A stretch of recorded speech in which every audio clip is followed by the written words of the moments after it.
I'm Liz, and today we're going to take you through the journey of the menstrual cycle, exploring its impacts on various structures of sleep, sleep quality, and overall well-being. We'll break it down through each phase, beginning with menstruation, then the follicular phase, ovulation, and finally ending with the luteal phase.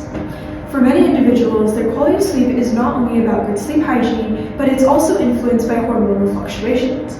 The rising and declining of hormones during the menstrual cycle, such as estrogen, progesterone, follicular stimulating hormones, and luteinizing hormones, all have impacts on sleep stability, mood, and energy levels. By examining these fluctuations, we can better understand the interplay between women's reproductive system and sleep health.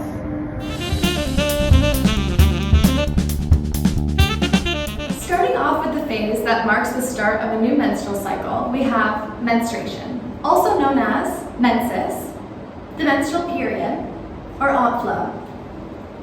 That time of the month begins when an egg that's been implanted in the uterine wall during the previous cycle has not been fertilized. Without the need to support a growing fetus, levels of the hormones estrogen and progesterone decrease, and the thickened tissue lining the uterus sheds in the form of menstrual blood through the cervix and out the vagina. This process usually occurs once a month and lasts 3 to 7 days. However, every body is different and this varies per person. During this monthly visit, a few fun symptoms make an appearance. These include cramping, tender breasts, bloating, headaches, fatigue, lower back pain, mood swings, irritability, and sometimes a surprise side of anxiety or depression, just to keep things interesting. You must think these symptoms affect sleep, and you would be correct. Menstruation negatively impacts sleep efficiency primarily due to the phase's drop in progesterone and estrogen.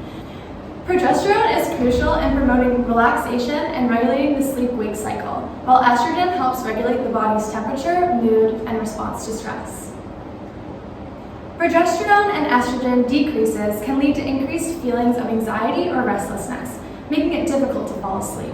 And once you finally do, increased body temperature, sensitivity to stress, and physiological arousal make sure you don't stay asleep.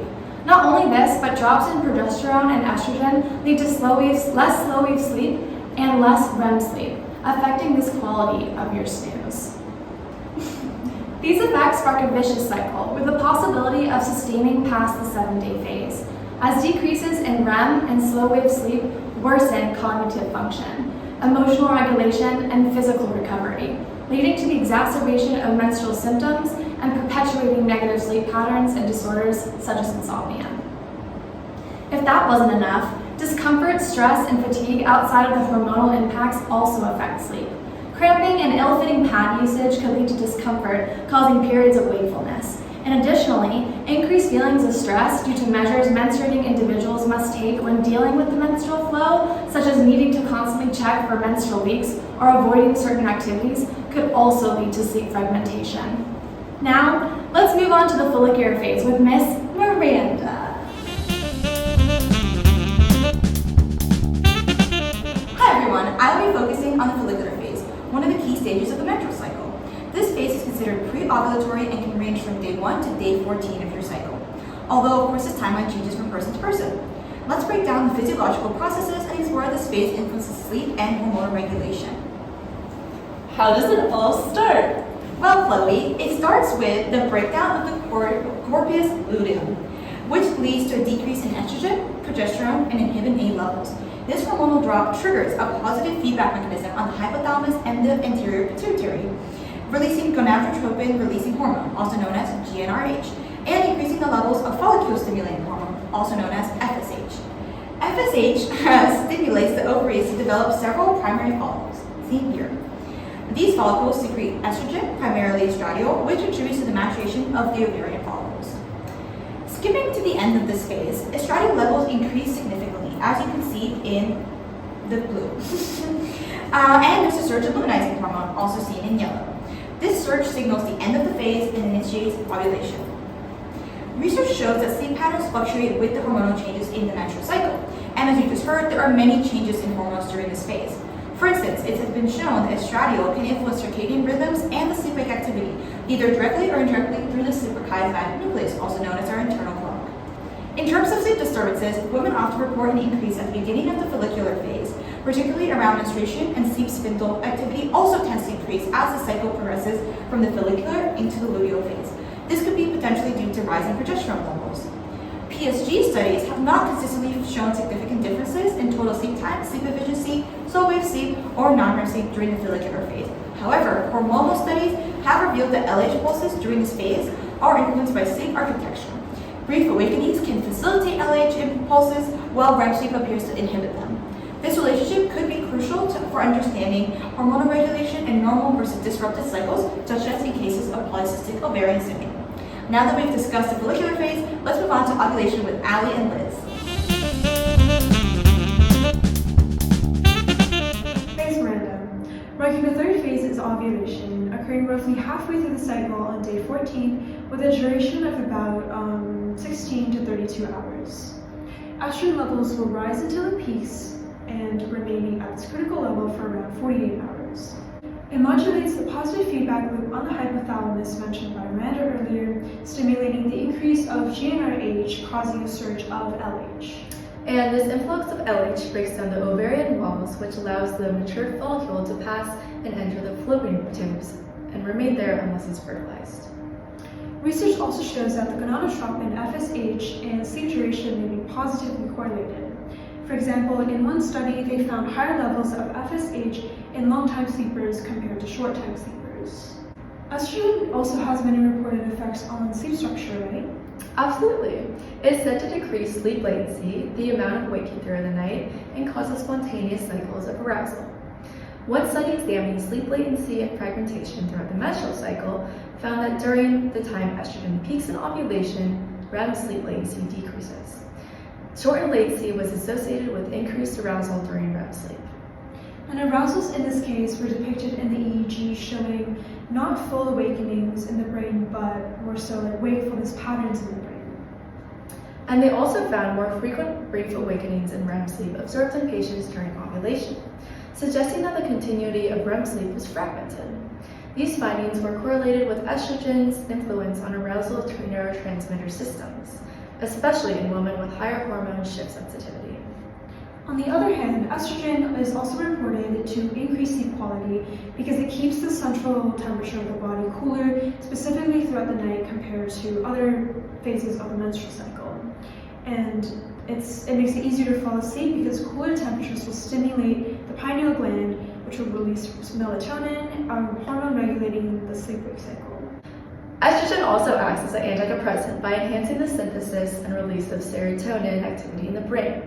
Higher levels of neurotransmitters in the hippocampus and prefrontal cortex are important for mood regulation and cognition.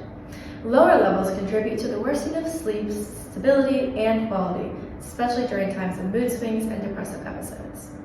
So not only does estrogen support sleep, but it also helps to improve mood and mental clarity, making ovulation a critical phase for both sleep and well-being. And now that we've discussed the ovulatory phase, let's move on to the luteal phase with Chloe.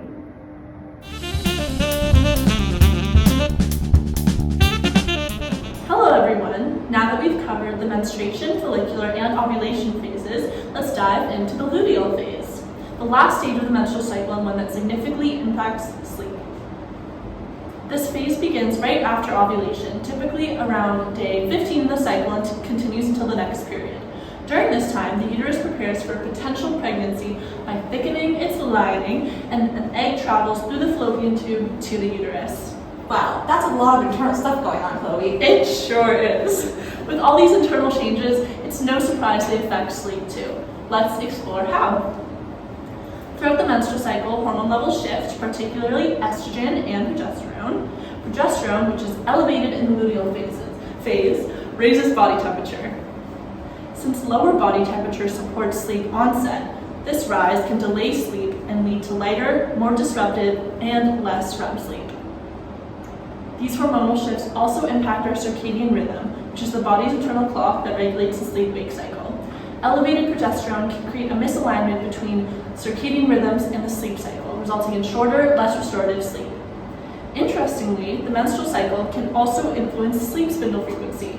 Sleep spindles aid in memory consolidation and overall sleep quality. So as progesterone rises after ovulation, sleep spindle frequency decreases, leading to more fragmented sleep and reduced memory consolidation. This decrease in spindles might also contribute to cognitive and mood changes, like difficulty concentrating and feeling fatigued. In short, sleep during the luteal phase is often lighter and more fragmented, and many women experience trouble falling asleep, shorter sleep duration, and poorer sleep quality due to hormonal changes, circadian rhythm shifts, and reduced sleep spindles. Beyond hormones, women commonly report worsened sleep quality in the luteal phase, especially in the days leading up to menstruation. Premenstrual symptoms like mood changes, bloating, and breast tenderness can also impact sleep. Together, these factors can lead to daytime effects such as increased fatigue, reduced cognitive performance, and mood disruptions. Needless to say, the luteal phase is not a fun one for us women when it comes to sleep. To wrap this all up, let's hear from Allie. Thank you, Chloe. Throughout the menstrual cycle, hormonal fluctuations in estrogen, progesterone, and other key hormones play a significant role in regulating sleep quality. Each of these phases of cycles represents its own unique challenges. These shifts can disrupt sleep patterns, making it harder to fall asleep, stay asleep, and achieve restorative rest. Given that sleep is such a vital part of human functioning and that menstruation impacts half of the population at some point in their lives, it is crucial that we continue to investigate menstrual phases and their effects on sleep. Thank you all for joining us today. We hope this information has helped you gain a deeper understanding of the complex relationship between the menstrual cycle and sleep.